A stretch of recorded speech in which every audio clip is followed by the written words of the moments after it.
And if she'd been able to apply the technique that she's learning now, then hers would almost certainly have been a very different story.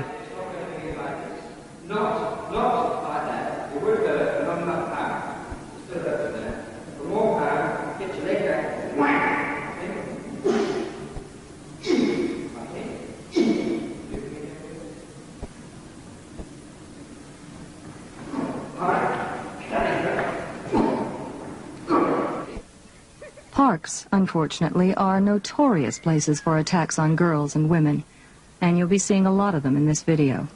But remember, a park bench could be a seat on a train or the couch in your living room. The techniques you'll be watching can be applied anywhere.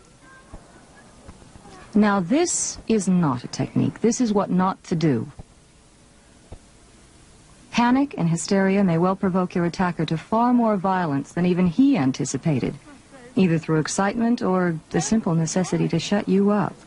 Whichever, this reaction is fatal. Just calm down. Touch me, please. For God's sake, just calm down. The easiest and most obvious way out is this. Anticipate a potential problem, get up and walk away.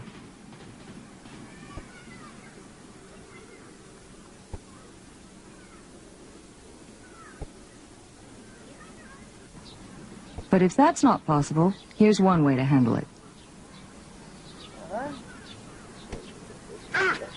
An elbow to the nose. Let's see that again in stop motion.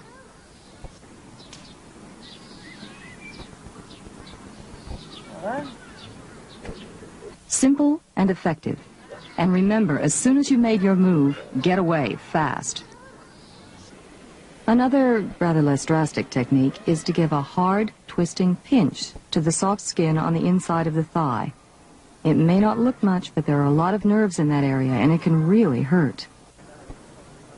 The key to the following technique is to synchronize the movements for maximum impact.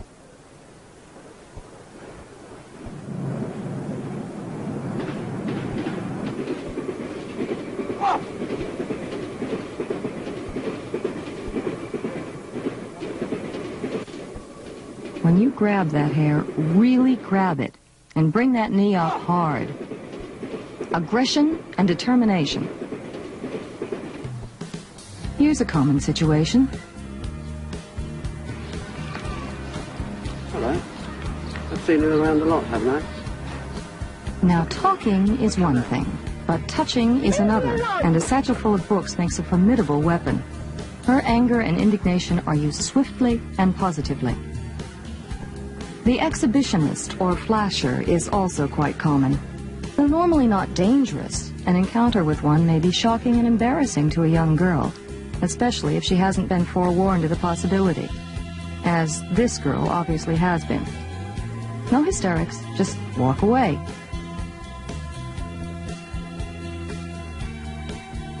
Of course, if you want to turn the tables, you could do this.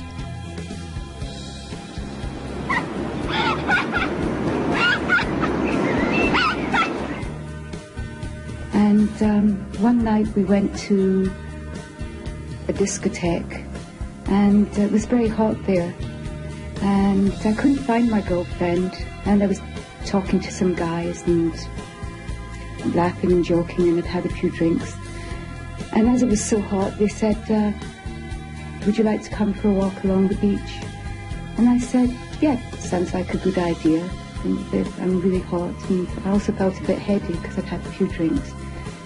So we walked along the beach, and to cut a long story short, the next thing I knew, one of them pushed me to the ground, and he was very strong, so I couldn't really hold him back. And the other guy ripped off my clothes, and I tried to fight back, and I bit and I scratched, and there was nothing that I could do because they were stronger than I was. They raped me. You don't go for walks along a beach at night with two strange men, however nice they may seem.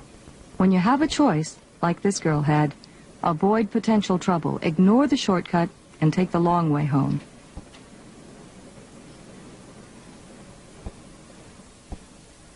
But what if you don't have a choice? What if you're confronted with a surprise attack? Well, this is what not to do.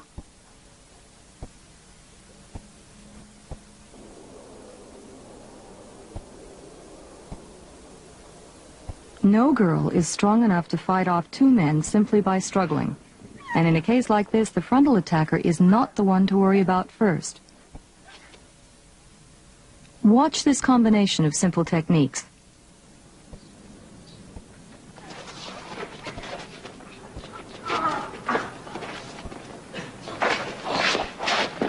Complicated?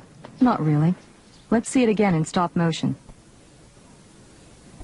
First priority, you must free your arms. So, a head smash back into his face. Then grab his genitals and squeeze. This frees you for a finger jab to the eyes of the frontal attacker, followed by a knee kick to his groin. And away like the wind. Let's concentrate now on a series of techniques designed specifically to cope with attacks from behind. Get the whole weight of your body into the swing. Even if you miss with the point of your elbow, your upper arm will do the job perfectly well. Note the aggression in her reaction. It's very important. Now, here's a variation on the same technique. The attack is different. So this time the elbow slams into his ribs with exactly the same result. To the park bench again. Here, if the attack is from behind, your elbow is impossible to use because of the backrest. Let's see what happens. Be careful when you practice this. It's very easy to break or dislocate that finger. Let's see it in stop motion. Clamp the hand flat, like this. Then grab the little finger and wrench it back.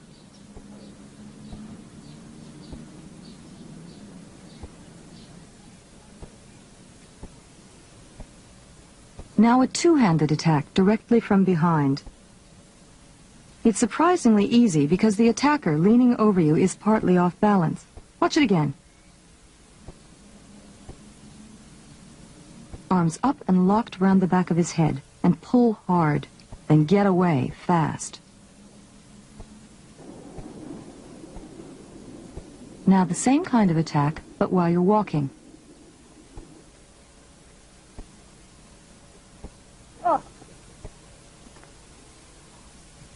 Let's watch that again.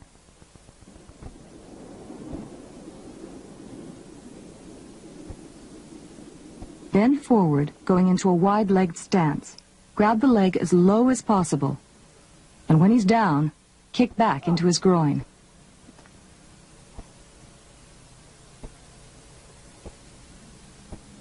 Here's a variation on that technique. It starts out the same way, but instead of the kick, grab his foot and twist it hard.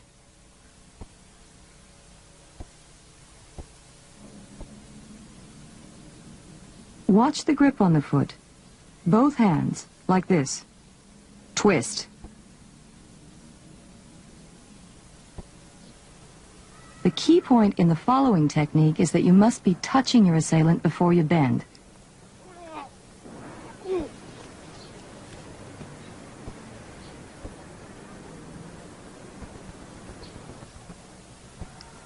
If necessary, step back into him. That way he'll be almost lifted off the ground, and a sharp twist will easily throw him off.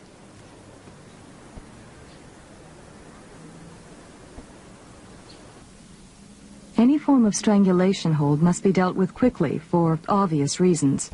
The first thing to do with this kind of arm lock is to turn your head to the side. This relieves the pressure on your windpipe and lets you breathe. Then counterattack.